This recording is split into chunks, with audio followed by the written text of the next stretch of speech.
futebol americano surgiu nos Estados Unidos no fim do século XIX, após mudanças no estilo de jogo e regras do rugby. A primeira partida que se tem registro aconteceu em 1876 em um jogo envolvendo as universidades de Harvard, Princeton e Columbia. No início do século XX, o esporte sofreu sérias ameaças de ser banido do país. O então presidente norte-americano Theodore Roosevelt achava que o esporte era muito violento e não oferecia segurança aos praticantes.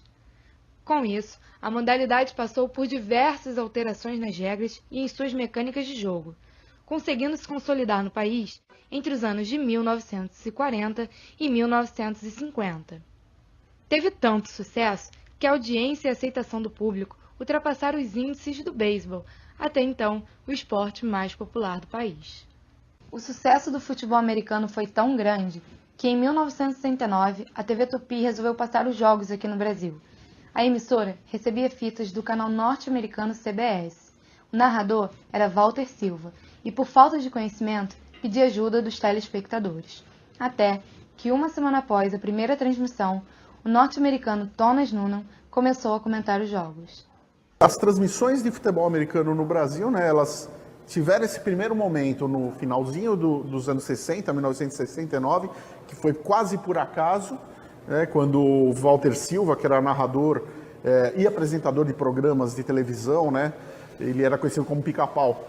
Ele era um cara de mente muito aberta, ele foi um dos responsáveis pelo sucesso da Elis Regina, ele era ligado em música, era ligado em esporte, e ele um dia recebeu lá as fitas da CBS nos estúdios da TV Tupi, que eram aqui no prédio da ESPN, e, para surpresa de todo mundo, decidiu botar no ar. E de forma muito humilde, na primeira transmissão, ele falou: olha, eu não entendo nada desse jogo, se tiver alguém assistindo aí que entende, por favor, ligue para cá. E aí o Thomas Noonan, que era um americano que morava aqui em São Paulo, era o executivo do Citibank aqui em São Paulo, estava assistindo aquilo, ficou empolgado, ligou para o Walter Silva.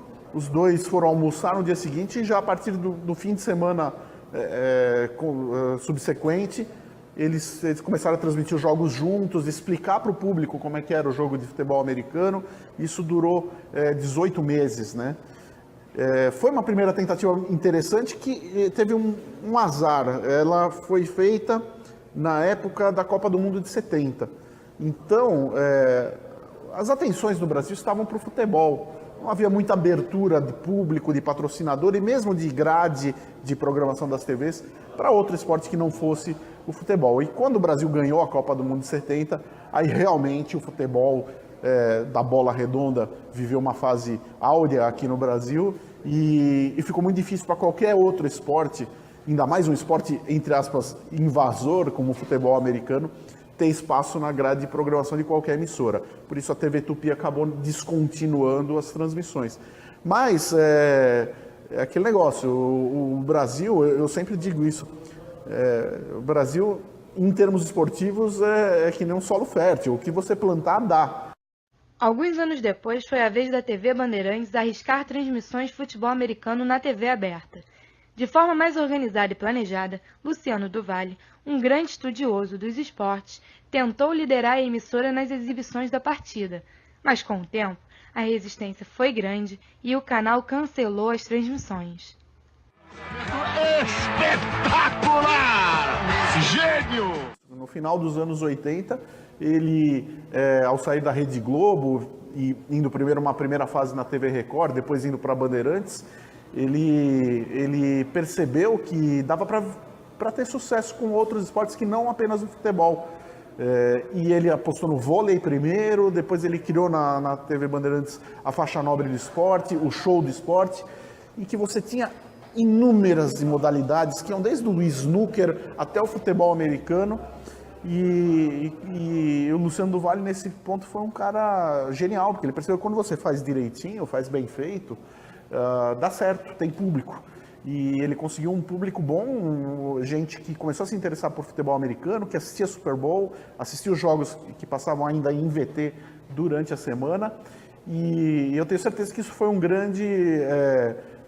uma abertura de portas muito grande para o trabalho da ESPN posteriormente. Quando a ESPN chegou no Brasil já nos anos 90, já havia um solo mais preparado para se plantar e para se colher frutos do futebol americano. Não era um terreno totalmente árido.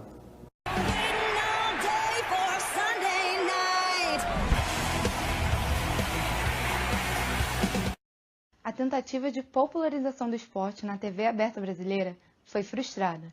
Falta de tempo, espaço e interesse do público foram empecilhos para que o futebol americano crescesse no país.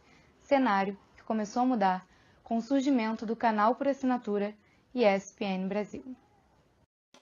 No início, a ESPN Brasil teve algumas dificuldades para se estabelecer como principal emissora a transmitir futebol americano no país, por falta de recursos tecnológicos, infraestrutura e pouco conhecimento técnico, como conta o narrador Everaldo Marques.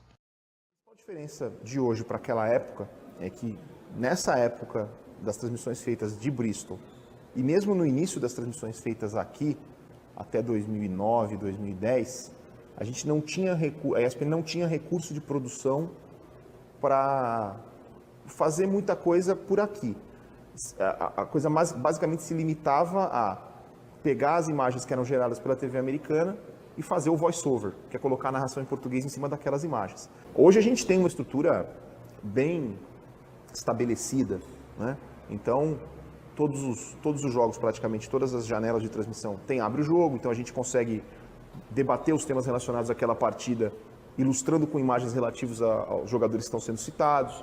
A gente tem condição de, no domingo à noite, fazer um programa antes do Sunday Night, mostrando os melhores momentos de todas as partidas que aconteceram à tarde, debatendo isso, colocando informações em língua portuguesa na tela. Isso não existia, nunca existiu em Bristol, e mesmo no Brasil, 2006, 2007, 2008, isso praticamente não existia também. Entendeu? Então, as possibilidades tecnológicas e os recursos de produção hoje são bem maiores do que eram antigamente. E foi em 2008 que a ESPN se consolida de vez como principal canal a exibir futebol americano no Brasil. Neste ano, pela primeira vez na história, uma equipe brasileira fez a transmissão in loco de um Super Bowl, a grande decisão da Liga Norte-Americana. Interceptado, James Harrison recupera a bola para a equipe do Pittsburgh Steelers, tem falta na jogada e o Harrison não cai, ele retorna para a linha de 30, corta a marcação e vai retornar, acelera, vai para a end zone, na linha de 5, touchdown! Uma das jogadas... Eu, pessoalmente, não acreditava nessa possibilidade. Desde o início, o Paulo Antunes sempre falava, mas será que um dia a gente vai transmitir o Super Bowl em loco? Eu não acreditava, porque eu achava que as transmissões internacionais e tal, o pessoal às vezes investia um pouco nas transmissões de futebol, então eu falei, nunca vou investir numa transmissão de futebol americano. Mas aí veio, na temporada de 2008, fevereiro de 2009, a gente foi para os Estados Unidos com uma equipe pequena. Naquela época foram Paulo, eu, André, um produtor e um câmera, nós fomos em 5. E a gente não tinha estrutura ideal para fazer o que a gente faz hoje. Só que ali foi importante, mesmo com todas as limitações de estrutura, fazer essa primeira transmissão, porque ela foi bem sucedida, ela deu retorno, e aí a direção do canal percebeu que valia a pena investir no futebol americano. De lá para cá a gente nunca mais deixou de ir. A gente só não foi nos anos em que a gente não tinha o direito. Então, tirando o 45, a gente fez transmissões em loco no 43, no 44, 45 não, 46 fizemos, 47, 48, 49, e acho que agora virou uma marca. Acho que nunca mais a ESPN vai deixar de estar presente no Super Bowl. E a aposta da ESPN deu muito certo.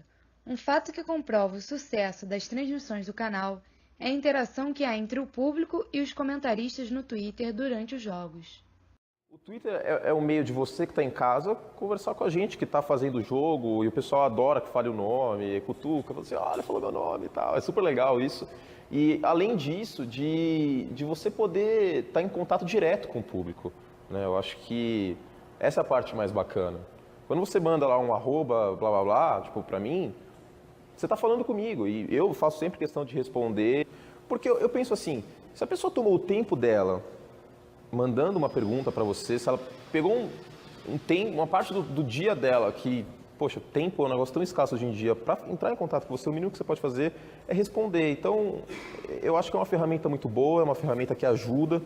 Não acredito que seja o único motivo pelo qual o futebol americano é o sucesso que é, existem diversos outros fatores, diversos outros diversas outras coisas que fomentaram realmente o esporte, mas, como eu te disse, é uma ferramenta, é útil, é legal e é divertido, né? Como tem que ser quando você faz uma coisa que você gosta, que você faz por amor.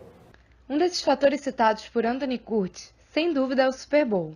Desde que se tornou um grande evento, com a presença de artistas no show do intervalo na década de 90, a decisão da liga se tornou mais um grande atrativo para novos espectadores.